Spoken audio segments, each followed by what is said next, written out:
Putin considering dirty bombing a nuclear power plant he captured? Zaporizhia's power plant has been mined, and Volodymyr Zelensky claims his intelligence services have proof that Russia plans to blow it up. Kyiv. Could Vladimir Putin drop a dirty bomb on Europe using the continent's largest nuclear power plant? This is a matter of opinion. Russians have mined the Zaporizhia nuclear power plant, ZNPP, in the southern industrial city of Enerhodar, according to President Volodymyr Zelensky, who claims that his intelligence services have proof that Russia plans to commit another act of terrorism by blowing up the plant. The plant is 6 times larger than the infamous Chernobyl reactor that exploded north of Kyiv in 1986, so tensions are high. The threat is taken seriously by the Ukrainian government as well.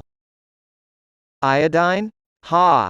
Olya, the pharmacist, tells me that they are out of the pills that provide some sort of oblique protection from nuclear radiation because they sold out weeks ago. TikTok influencers in Kyiv show effective ways to shield your home from radioactive fallout, and commercial radio stations like XIT-FM regularly air programs about the end of the world.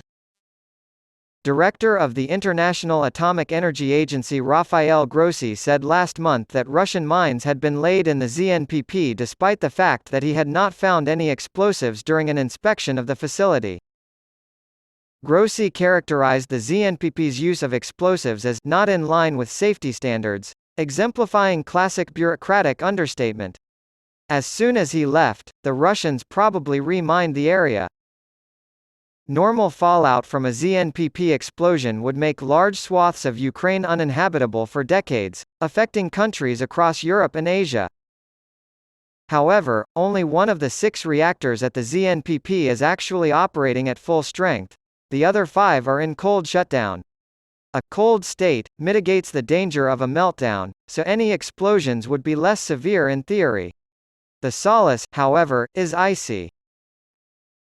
Even if it's supposedly off, we're still discussing Europe's biggest nuclear plant, a senior Ukrainian official says. While our nuclear agencies have conversations with the operators, no one can predict what will occur.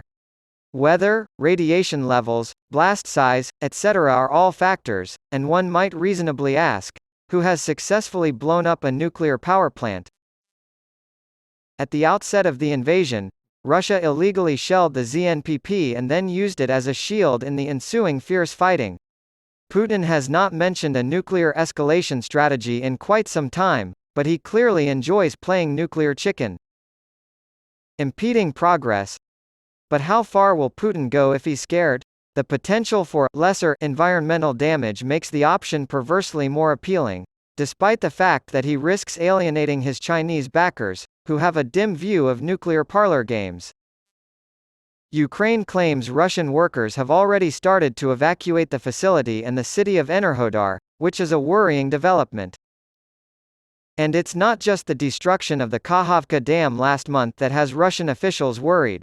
They're also accusing Ukraine of sabotaging the ZNPP. Disabling Ukraine's military for good would require destroying both the ZNPP and the Kakhovka Dam, the latter of which threatens the plant's safety by reducing available cooling water. Ukrainian forces, especially those heading southeast toward Crimea, could be slowed or even halted by a major radiation outbreak. Russian propaganda is laying the groundwork for this, says Yulia Mendel, author of the war chronicle The Fight of Our Lives and former press secretary to President Zelensky. Putin gains the capability of a nuclear strike on the battlefield, but can shield himself from the consequences by spreading lies and misinformation. However, it would take years for official investigations to conclude. Mendel tells me it is diabolical, emphasizing the word. Ukrainians in bunkers, boardrooms, and bars worry that their much-touted counteroffensive is falling behind schedule, despite the nuclear threat. I've had a long day. The troops, too. We need success soon, a trusted friend of mine says. Making headway against the 180,000 Russian troops stationed behind a maze of concrete, trenches, and mines is a slow and arduous process. The Ukrainians acknowledge the Russians have improved, particularly in their use of low-cost drones and helicopter fire. There is, however, mounting evidence that Ukraine's Python squeeze is beginning to inflict damage on Russia. The Russians' consideration of the unthinkable at Zaporizhia now appears more desperate than menacing. Putin's loss of soldiers is unsustainable. Russian sources claim that for every one Ukrainian soldier killed, Russia loses 8. Oryx, a third-party observer, reports that in comparison to last month, Ukraine destroyed twice as many Russian tanks. Putin's forces have suffered unsustainable attrition, as Russia should be inflicting casualties of at least 3-1 on Ukraine's attackers. Satellite imagery reveals that Russia is repositioning troops from other battle zones to the strategically insignificant city of Bakhmut. Putin's political needs are once again leading to poor military decisions as the Russian military tries to prove it can hold positions gained by the discredited Wagner Group led by Yevgeny Prigozhin. Ukrainian leaders are secretly optimistic that they will be able to encircle the 50,000 Russian troops who are currently stationed around Bakhmut. Meanwhile, Ukrainian troops reporting smelling of burning bodies in Vuhledar, further south, accuse Russia of using illegal cluster munitions to halt the country's advance. Ukraine has been preparing for weeks of probing attacks leading up to the NATO summit on July 11. It is still important to reach Tokmak on the way to southern Melitopol, but every inch of free ground is treasured. A lot of machinery has been relocated recently. Everyone has left their bases, said their goodbyes, a soldier close to the frontline tells me. They're in a great deal of distress. I hope they have a big explosion soon.